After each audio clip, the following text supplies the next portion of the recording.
In connection with peace negotiations, there is a lot of talk about a face-saving solution that should be offered to Putin. Britain's Prime Minister Johnson thinks that's unnecessary. The state-controlled media in Russia would sell a withdrawal one way or the other as a success. And for once, well, it doesn't happen often, but I have to agree a bit with Johnson there. According to British Prime Minister Boris Johnson, Russian President Vladimir Putin has the political leeway to end his invasion of Ukraine face-saving, also thanks to censorship in Russia. This is due to the massive Russian support for his actions and the apparent forgetfulness of the Russian media. That's what Johnson told Talk TV. People say we have to make concessions, we have to worry about what Putin might do because he risks defeat, Johnson said. However, this is not necessary since Putin's position of power is secured because of his control over the media. As a result, Putin could tell the Russian people that the operation launched in Ukraine was complete and technically a success, although this may not be factual. Russia describes its invasion of Ukraine as a military operation. Terms such as war and invasion are banned in Russia in this context, although it is a war and an invasion. The Kremlin is threatening to jail anyone who spreads a different version of events than the government version. The Russian government has repeatedly warned of nuclear war as a result of Western support for Ukraine as well. Despite these threats, Johnson's Secretary of State Liz Truss advocated expanding arms production and supplies to Ukraine. The fate of Ukraine remains in the balance, she will say, according to a preview of a speech to diplomats and business leaders in London today while I'm filming, yesterday when you see this. The support for Kiev must therefore be further increased. Heavy weapons, tanks, planes, we have to dig deep into our inventories and ramp up production. Meanwhile, the British government has announced new measures to support the Ukrainian economy. For example, Great Britain waives customs duties on goods from Ukraine. As part of a free trade agreement, Great Britain waives customs duties on goods originating in Ukraine.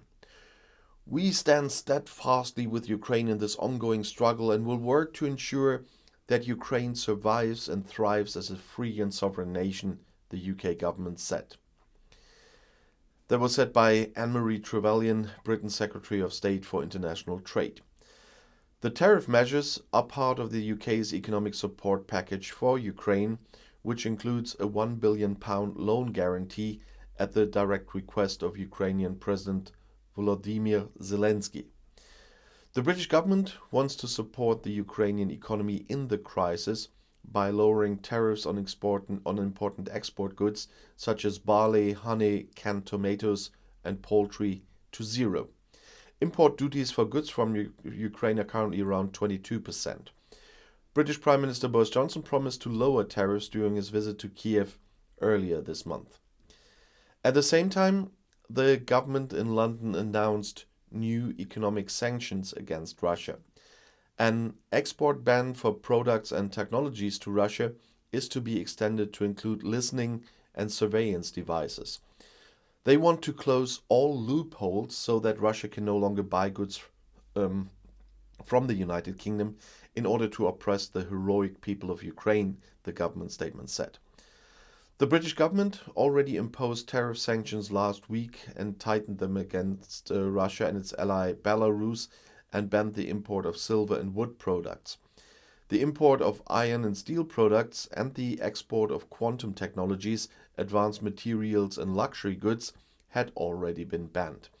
In addition, tariffs on products such as diamonds and rubber from Russia were increased by 35 percentage points. And the government in Moscow warns Britain against encouraging Ukraine to attack Russian territory.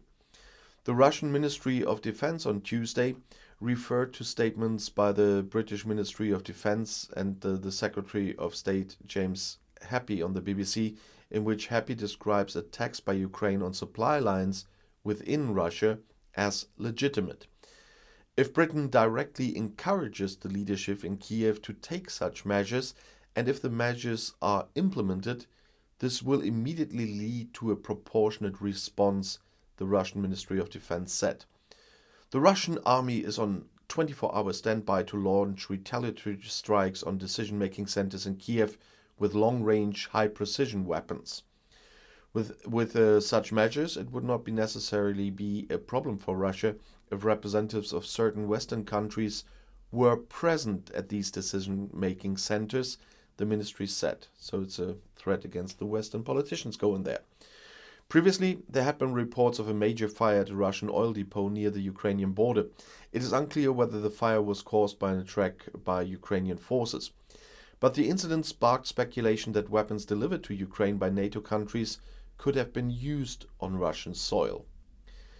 It was perfectly legitimate for Ukraine to attack targets in Russia to disrupt Russian army logistics and prevent further bloodshed on its own territory. That's what Happy said. If weapons delivered from Great Britain were used, it was not necessarily a problem.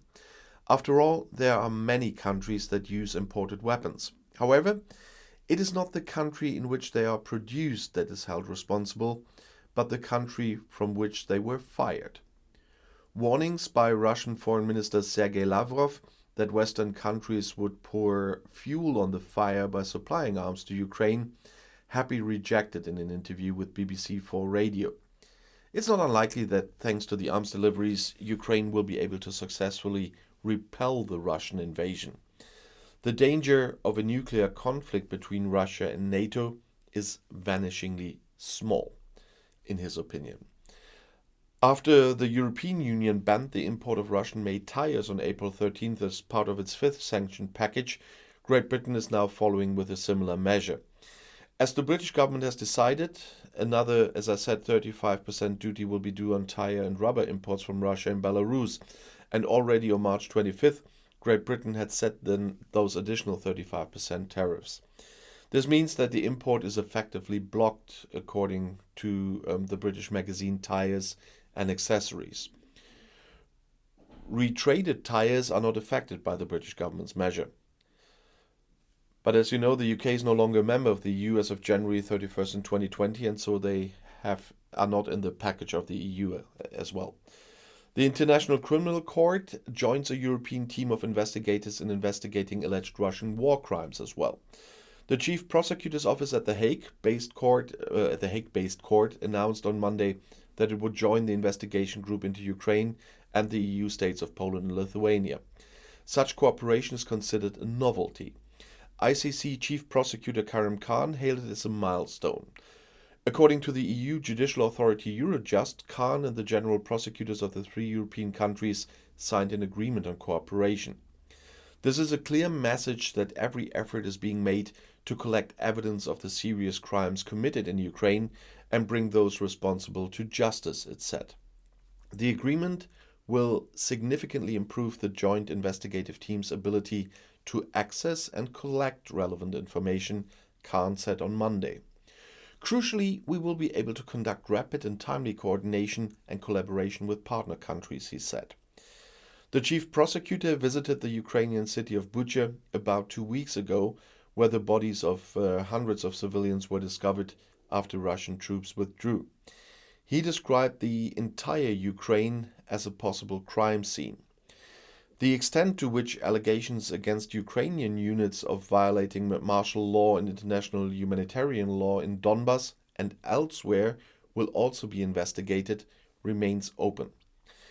Meanwhile, the EU Commission proposed in Brussels to strengthen Eurojust's mandate for the investigation. An amendment to the Eurojust regulation aims to allow the Hague-based agency to store evidence of war crimes outside Ukraine and make it available to the ICC. Specifically, it is about video or audio recordings and satellite images that could otherwise fall into Russia's hands. And I'll see you in my next video. Bis gleich.